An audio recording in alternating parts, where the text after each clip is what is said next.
Selamat pagi murid-muridku. Pagi hari ini kita akan masuk kepada organ ekskresi yang berikutnya. Kalau minggu lalu saya sudah memberikan beberapa soal berkaitan dengan organ ekskresi. Yang pertama yaitu ginjal. Nah, hari ini kita akan membahas mengenai organ ekskresi yang berikutnya. Oke, baik, mari kita lanjutkan. Nah, organ ekskresi berikutnya adalah paru-paru, ya.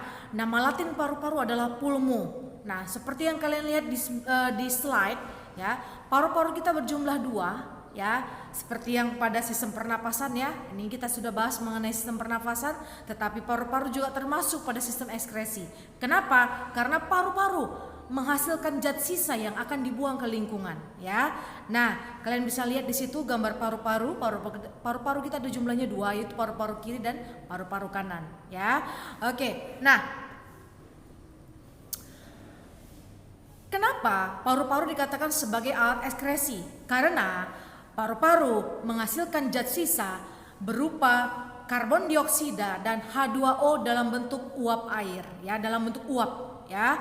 Nah, pengangkutan karbon dioksida, jadi udah tahu alasannya, ya, kenapa paru-paru dikatakan sebagai alat ekskresi? Karena paru-paru menghasilkan karbon dioksida yang akan dibuang ke udara dan air dalam bentuk uap yang akan juga dikeluarkan ke udara, ya. Nah, pengangkutan karbon dioksida di dalam tubuh terjadi melalui 3 cara. Yang pertama, terlarut dalam plasma darah, ya. Karbon dioksida dapat terlarut dalam plasma darah dengan kisaran 7-10%. Nah, yang kedua, dapat berikatan dengan, jadi karbon dioksida dapat berikatan dengan hemoglobin, jumlahnya 20%, ya. Kemudian yang ketiga, karbon dioksida bisa berikatan dengan HCO3,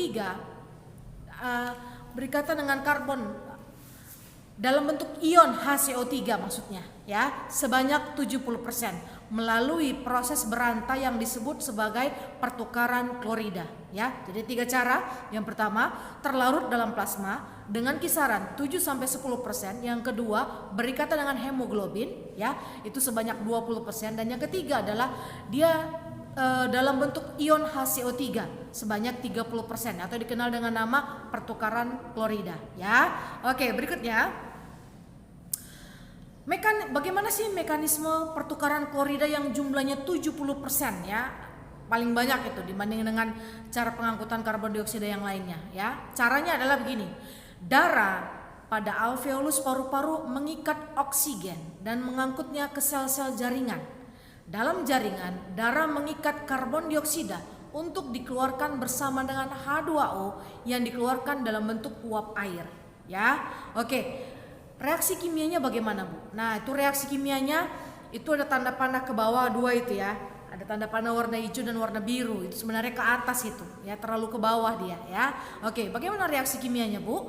Karbon dioksida ditambah dengan H2O atau air akan menghasilkan H2CO3-, lalu H2CO3- akan terurai kembali yaitu menjadi HCO3 ditambah dengan H+, ya. Ion H+ itu bersifat racun yang diikat oleh hemoglobin, sedangkan HCO3 keluar dari sel darah merah dan masuk ke dalam plasma darah, ya. Keluar dari sel darah merah kemudian masuk ke dalam plasma darah. Itulah mekanisme pertukaran klorida di dalam tubuh manusia, ya. Oke. Berikutnya, hati, ya. Ini adalah organ ekskresi yang ketiga, yaitu hati. Hati punya nama lain adalah hepar, ya. Bagaimana struktur morfologi hati, ya? Yang pertama, hati merupakan kelenjar terbesar di dalam tubuh manusia, ya, kelenjar terbesar. Yang kedua, hati terletak dalam rongga perut sebelah kanan di bawah diafragma. Ya, sekali lagi, hati terletak di dalam rongga perut sebelah kanan di bawah rongga diafragma. Diafragma itu apa? Diafragma itu sekat yang memisahkan antara rongga dada dengan rongga perut. Itu adalah diafragma. Jadi letak hati tadi itu di situ, ya, sebelah kanan dia. Lalu berat hati itu berapa? Sebesar 2 kg, ya. Lalu hati digunakan sebagai tempat pembentukan bilirubin, ya, pewarna urin, dan biliverden, pewarna feses, ya. Nah, ini bilirubin sama biliverdin ini merupakan hasil perombakan dari sel darah merah yang sudah mati, ya. Oke, berikutnya. Nah, ini adalah gambar hati. Nah, itu dia. Nah, di dalam hati itu terdapat yang namanya kantong empedu, ya. Kenapa? Karena hati sendiri itu mengeluarkan empedu sebagai hasil yang membantu proses ekskresi di dalam tubuh kita, ya. Oke. Kenapa dikatakan hati sebagai organ ekskresi? Yang pertama, karena hati berfungsi untuk merombak sel-sel darah merah yang sudah tua atau sudah rusak. Di dalam hati, hemoglobin atau Hb, ya, pada sel darah merah yang sudah rusak. Ini prosesnya, ya. Kenapa dikatakan hati dapat merombak sel-sel darah merah, ya, yang sudah tua atau sudah mati. Nah, ini prosesnya. Hemoglobin yang ada pada sel darah merah yang sudah rusak akan diurai menjadi globin, zat besi dan hemin, ya. Hemoglobin itu sendiri merupakan protein yang mengandung zat besi pada sel darah merah, ya. Zat besi akan disimpan di dalam hati atau dialirkan menuju sumsum tulang belakang. Sedangkan globin digunakan untuk membentuk sel darah merah yang baru dan metabolisme protein. Sementara itu, senyawa hemin akan diubah menjadi zat warna empedu, yaitu bilirubin dan biliverdin. Jadi, pemecahan hemoglobin tadi atau sel darah merah tadi itu akan menghasilkan zat warna empedu tadi, yaitu bilirubin dan biliverdin yang saya bilang tadi, ya. Oke, itu pertama, ya, dikatakan hati sebagai organ ekskresi. Alasan pertamanya itu karena dia berfungsi merombak sel darah merah yang sudah mati atau sudah rusak. Nah, yang kedua adalah dia berfungsi untuk menghasilkan empedu secara terus-menerus, ya. Tadi ada saluran empedu kan di organ hati yang kalian lihat pada slide sebelumnya. Nah, jadi saluran empedu itu berfungsi untuk apa? Untuk menghasilkan empedu, ya. Empedu itu merupakan cairan berwarna kehijauan yang rasanya pahit, ya. Empedu berperan untuk mengeluarkan racun dalam tubuh serta melindungi tubuh dari bakteri, ya. Jadi segala sesuatu, baik dia makanan, baik dia minuman yang mengandung racun atau yang mengandung bakteri itu akan dibunuh, itu akan dihancurkan oleh si empedu tadi. Empedu memiliki pH dengan kisaran 7 sampai 7,6, ya, pH-nya netral, ya. Kemudian dia mengandung kolesterol, ya. Hati itu mengandung kolesterol, garam mineral, garam empedu serta pigmen yaitu bilirubin dan biliverdin, ya. Oke. Nah, itu ada dua hal yang dikatakan kenapa hati digunakan sebagai organ ekskresi. Nah, ini adalah prosesnya. Bagaimana hati, ya, proses sistem ekskresi yang terjadi pada hati, ya. Nah, kalian perhatikan di situ, sel darah merah yang rusak kemudian dirombak menjadi sel histiosit, kemudian menghasilkan hemin, zat besi dan globin, ya. Kita tahu sama-sama globin digunakan untuk membentuk sel darah merah yang baru, ya. Zat besi akan diserap ke seluruh tubuh, hemin nanti akan digunakan untuk menghasilkan bilirubin dan biliverdin. Itu dia, ya. Oke. Berikutnya, nah, ada beberapa enzim yang dihasilkan oleh organ hati, ya. Oke, ada yang pertama enzim arginase. Enzim arginase ini berfungsi untuk menguraikan asam amino arginin menjadi asam amino ornitin dan urea. Ornitin atau asam amino ornitin tadi yang sudah terbentuk itu berfungsi mengikat NH3 dan CO2 yang bersifat racun. Lalu di dalam tubuh ornitin dirubah menjadi asam amino citrulline, ya. Citrulline berperan mengikat NH3 menjadi arginin yang hanya dapat diuraikan di dalam hati, ya. Jadi enzim yang dihasilkan di hati adalah enzim arginase. Nah, enzim arginase ini ada kaitannya dengan pembentukan asam amino, ya, asam amino ornitin. Ornitin akan berubah menjadi asam citrulline. Nah, citrulline ini akan berfungsi untuk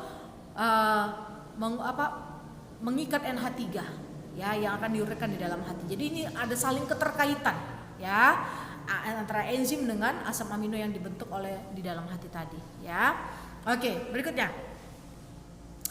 Nah, organ berikutnya adalah organ terakhir pada organ ekskresi ini adalah kulit atau nama lainnya adalah integumen, ya, integumen.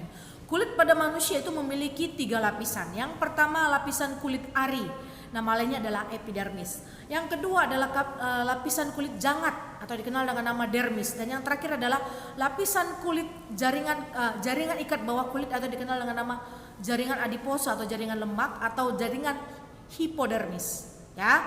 Jadi epidermis, dermis, dan hipodermis. Nah, kenapa nama lain daripada si jaringan hipodermis ini banyak sekali? Karena jaringan yang menyusun jaringan hipodermis itu adalah jaringan ikat yang bernama jaringan lemak, ya. Jaringan lemak nama lainnya adalah jaringan adiposa. Jadi ngerti ya? Jadi kulit manusia terbagi atas 3. Yang pertama adalah jaringan epidermis, dermis, dan hipodermis. Kenapa hipodermis ini memiliki nama yang banyak? Karena jaringan hipodermis ini disusun oleh jaringan ikat yang bernama jaringan lemak atau jaringan adiposa. Ya, oke. Baik, sekarang kita bahas mengenai jaringan epidermis. Nah, jaringan epidermis terdiri atas beberapa lapisan. Yang pertama, lapisan korneum. Nah, lapisan korneum ini terdiri dari lapisan kulit yang sudah mati dan selalu mengelupas atau suka mengelupas. Ya, nah berikutnya adalah lapisan granulosum. Nah, lapisan granulosum ini hampir sama seperti si korneum. Nah, berikutnya adalah lapisan lucidum. Nah, pada lapisan lucidum ini terdapat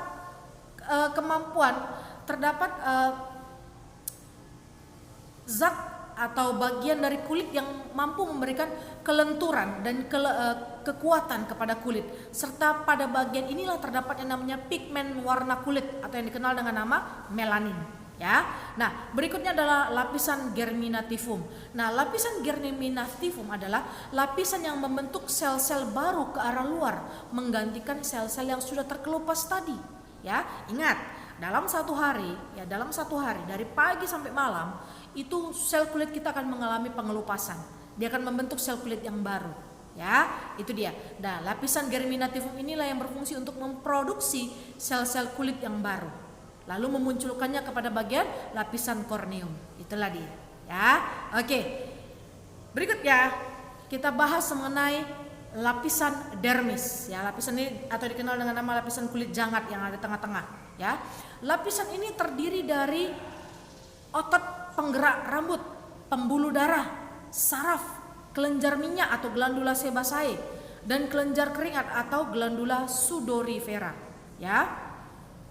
Kelenjar keringat pada kulit dibagi atas 2. Yang pertama kelenjar ekrin dan apokrin. Apa sih bedanya kelenjar ekrin dan apokrin?